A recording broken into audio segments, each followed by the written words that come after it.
¿Qué tal, amigos de Sin embargo al aire? Nos da muchísimo gusto que nos acompañen, que compartan nuestro trabajo, que lo recomienden con sus amigos y familiares, pues de esa manera se hace más grande y más fuerte esta comunidad en donde nos reunimos semana tras semana para platicar de los asuntos públicos importantes. En días recientes, ustedes habrán notado que hay una serie de lucubraciones con respecto al futuro que podrían tener algunos personajes que jugaron un papel importante en los pasados comicios del domingo 2 de junio.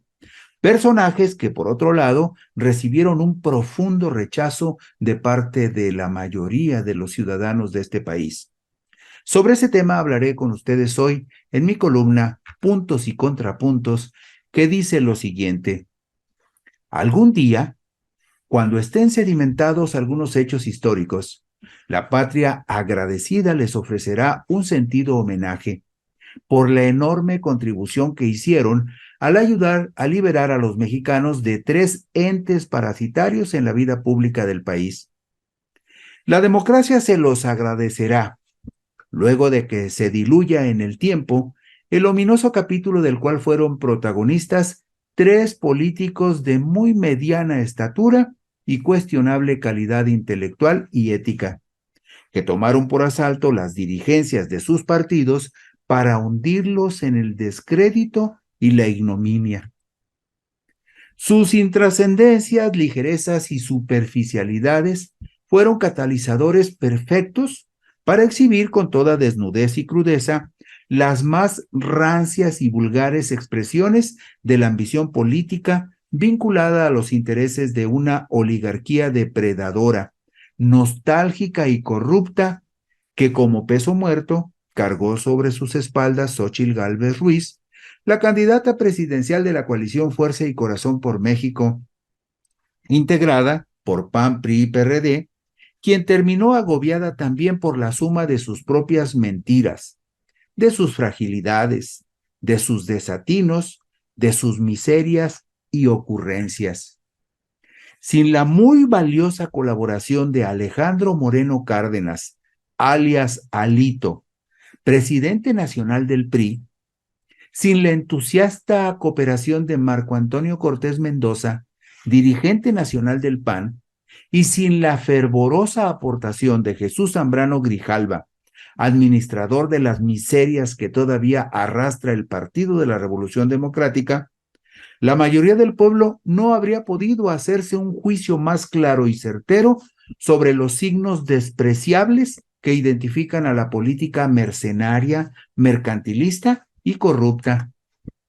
Cada uno de esos dirigentes contribuyó a enriquecer el catálogo de la infamia, que arrastró a sus partidos hacia el abismo, de donde seguramente no regresarán. Aunque claro, intentarán volver a la escena política del país con un nuevo disfraz y abrigados con los más diversos oropeles, pero siempre les delatará el rancio tufo de sus malsanas intenciones.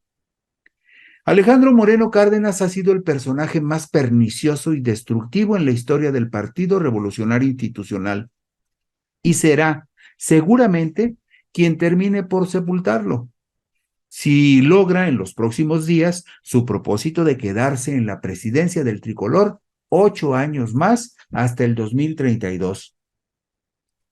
Tiempo suficiente para hundir la nave tricolor en las profundidades del abismo.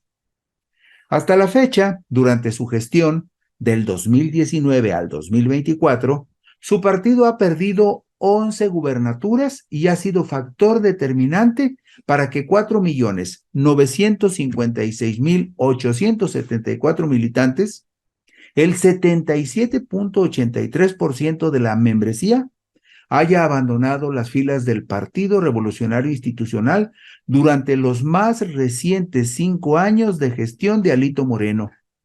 Todo un ejemplo de destructiva tenacidad. Del Partido Nacional Revolucionario, fundado el 4 de marzo de 1929, hace 95 años, impulsado por el presidente Plutarco Elías Calles, solo quedan las cenizas, la nostalgia y la vergüenza. El general Lázaro Cárdenas del Río, el mejor presidente de la época postrevolucionaria, fue quien en 1938 rebautizó al tricolor como Partido de la Revolución Mexicana, hasta que finalmente en 1946, durante el régimen de Manuel Ávila Camacho, se transformó en el actual Partido Revolucionario Institucional. En esta fase terminal del PRI hay mucho de poético y de profundamente irónico, pues el PRI cargará hasta el día de su desaparición con el estigma de haberse aliado en las elecciones presidenciales del 2024 con su enemigo histórico, el PAN, fundado en 1939 como instrumento de la reacción, de la contrarrevolución que se opuso y combatió con tenacidad algunas de las propuestas sociales más avanzadas del régimen del general Lázaro Cárdenas. La historia de Marco Cortés, por otro lado, es una suma de catástrofes. Cuando llegó a la presidencia del PAN en noviembre del 2018, su partido tenía 11 gubernaturas. En los recientes 6 años, el PAN perdió 7 gubernaturas: Puebla, Baja California Sur, Nayarit, Tamaulipas, Durango y Yucatán. Y solo conservó Aguascalientes, Guanajuato, Querétaro y Chihuahua. En 2017, el Partido Acción Nacional presumía una membresía oficial registrada ante el Instituto Nacional Electoral de 378,838 afiliados.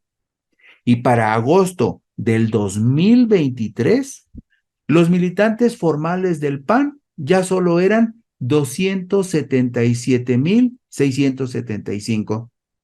Una pérdida de 101,163 militantes para una caída en su membresía del 26,70%. En el caso del PAN, hay situaciones ridículas, como el hecho de que en el estado de Tabasco solo tenga registrados oficialmente 603 militantes. Vamos a otro caso. Fundado en 1989 como un partido de izquierda, el Partido de la Revolución Democrática experimentó entre 2015 y 2021 una metamorfosis profunda que lo llevó a convertirse en un partido socialdemócrata. Ese cambio de doctrina y de postulados lo desdibujaron hasta perder su identidad y terminar aliado con la derecha representada por sus socios del PAN y del PRI.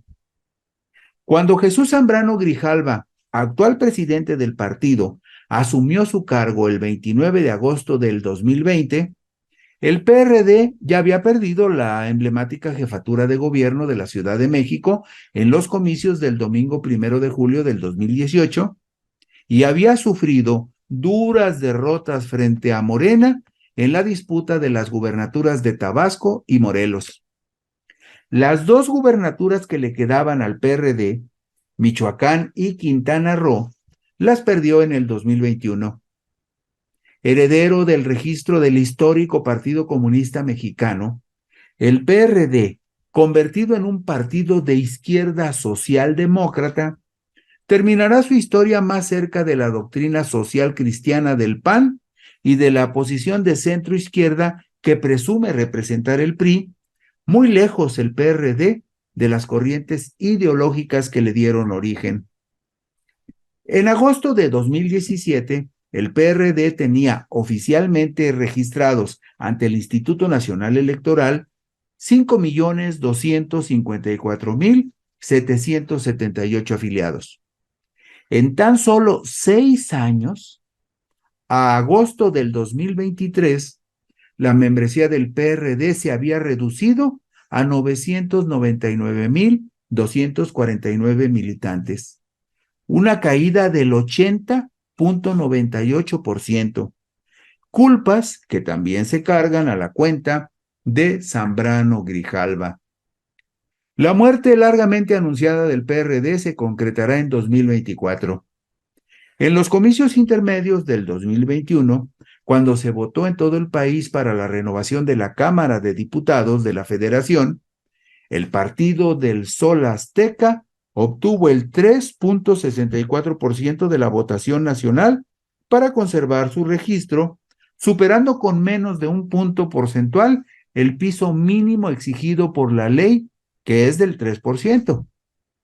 Sin embargo, 3 años después, en los comicios del 2024, el PRD no alcanzó el 3% de la votación en alguna de las 3 elecciones que se llevaron a cabo el pasado domingo 2 de junio.